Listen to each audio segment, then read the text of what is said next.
Welcome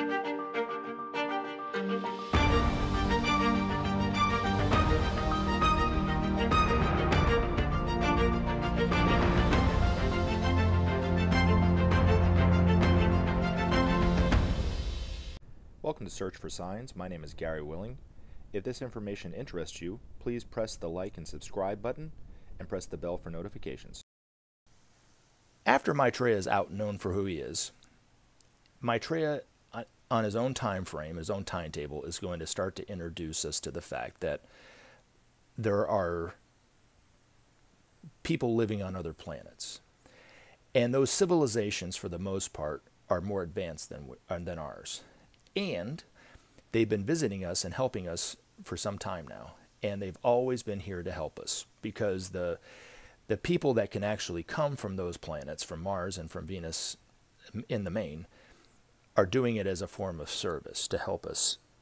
Now, NASA, of course, and Russia, I know, has sent some probes to different planets, and the images that we got back were nothing but rocks and stuff, right? It doesn't look like there's anybody living on Mars, for instance, right? Now, the masters will tell you there's more people on Mars than there are actually on our planet, and it's a much smaller planet. So I can't imagine how crowded that place is, right? But they don't live on the solid, liquid, and physical plane that we experience moment to moment. They live on the physical level above gas. So it's not another dimension. It's another plane of existence called the etheric. And if you had etheric vision, so you could actually see etheric, you know, even on this planet, if you were to go there, you'd actually see them. You'd see the trains, you'd see the planes, you know, the spaceships moving around, you see the buildings and stuff. But most of us don't have etheric vision, so we can't see it.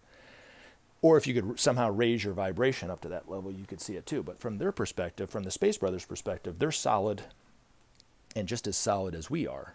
It's just not at the level that we are used to seeing. So according to George Adamski, when these Space Brothers come from their level over to here, our planet looks the exact same as, let's say, Venus does to us. So they don't see anybody living on our planet. They have to lower their vibration down in order to actually see and relate with us. That's why these spacecraft, when we see them, they're lowering their vibration. They're always there. So when they just instantly disappear, they just raise the vibration up to where they can't be seen anymore, is really what it amounts to.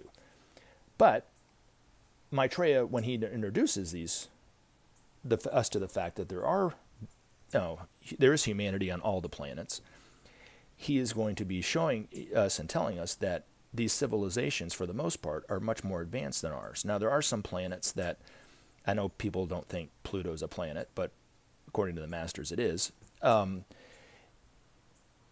Irregardless whether you call it a planet or not. there is a thing called Pluto out there, so whatever you want to refer to it as, I don't know, right? But there is humanity on Pluto, and they are not as advanced as us. But they're not able to get in ships and fly all the way over here and do anything. But according to Benjamin Creme, you would not want to be caught in a dark alley at night with some of the members of Pluto, because they're not very nice people. But they'll eventually get it too. That's where they're just not quite as advanced as us. But this planet and the humanity on this planet, the reason why the masters are coming out now and so forth, and the reason why the Space Brothers are doing what they're doing now, is to help us basically over the hump, because we're on the cusp of becoming knowers and not just ignorant people that don't know anything.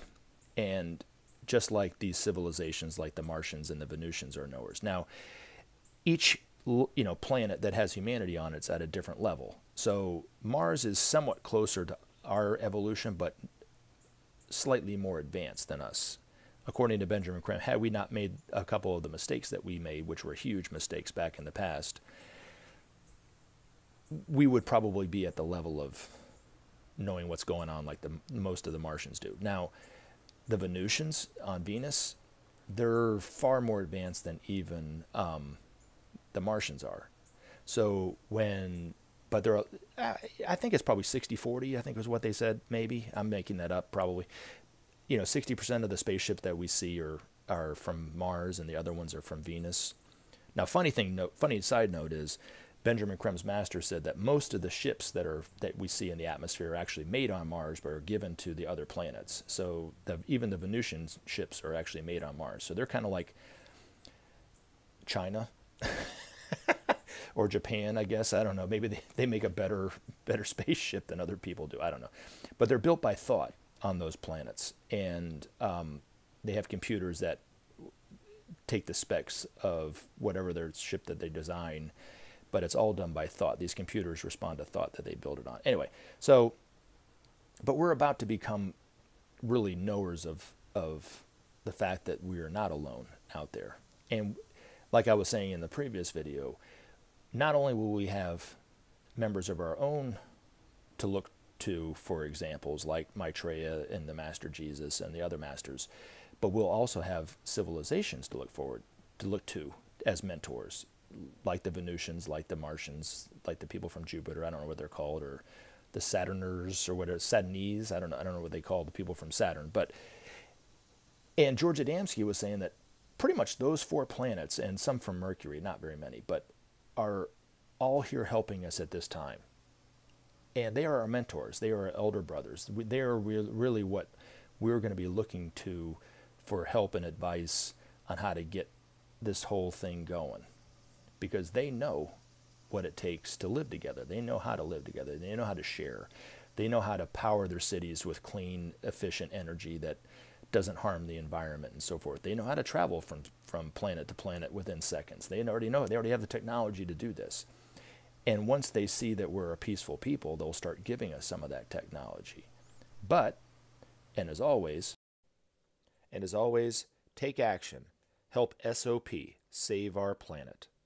Thanks for listening, and we look forward to talking to you again in future videos. Have a great day.